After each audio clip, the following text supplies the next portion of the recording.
আপা অনেক হইছে, এখন বাগ আমার সংসারে থেকে এত নাটক ভাল লাগে না। তোমার জ্বালায় যন্ত্রণা আমার গড্ডা আমি গুছাই শান্তি পাইতেছি না। একটা ফাইজ দেবে ধরো তোমার ব্যাগ, তুমি ধীরে তাড়াতাড়ি যাও, বাগো যাও।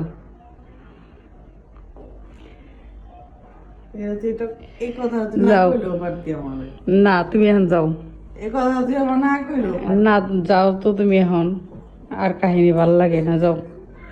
আজকে এমন একটা স্বামীর সংসার করি বলেই এত বড় অপমানের শিকার হলাম আমি।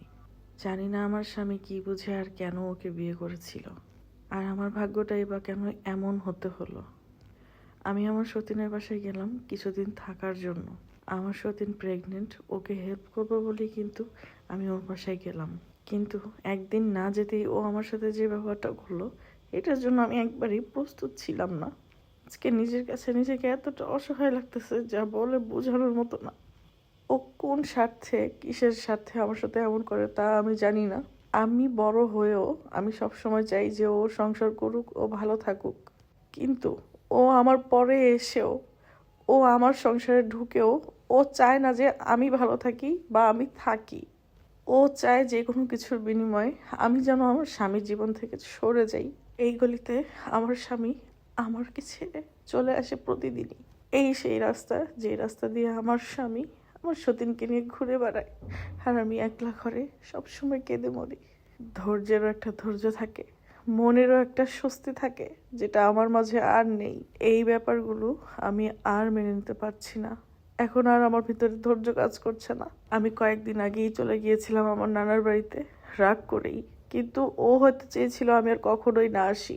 কিন্তু আমি যে চলে এসেছি, আমি যে চলে আসবো, এটাও কোনোদিনও কল্পনা করা নেই। ও কখনো চায় না যে আমি সংসারটা করি। আমার সংসার থেকেই ও আমাকে বের করে দিতে চায়, আমার স্বামীর জীবন থেকেই ও আমাকে সরিয়ে দিতে চায়। এটা কি কোনো নারী মেনে নিতে পারে? ও থাক না ওর মতো ভালো।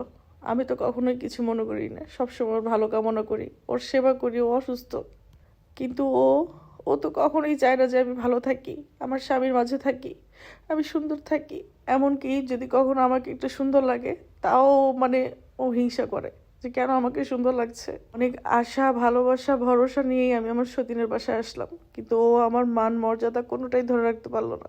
কিভাবে পারলো আমাকে ঘাড় ধাক্কা দিয়ে ঘর থেকে বের করে দিতে? এটার কোনো সঠিক বিচার কি আমার স্বামী আদৌ করবে? এত শীতের ভিতরে আমি কিভাবে বের হয়ে আসলাম এত সকালবেলা? আমার অনেক কষ্ট হয়েছে।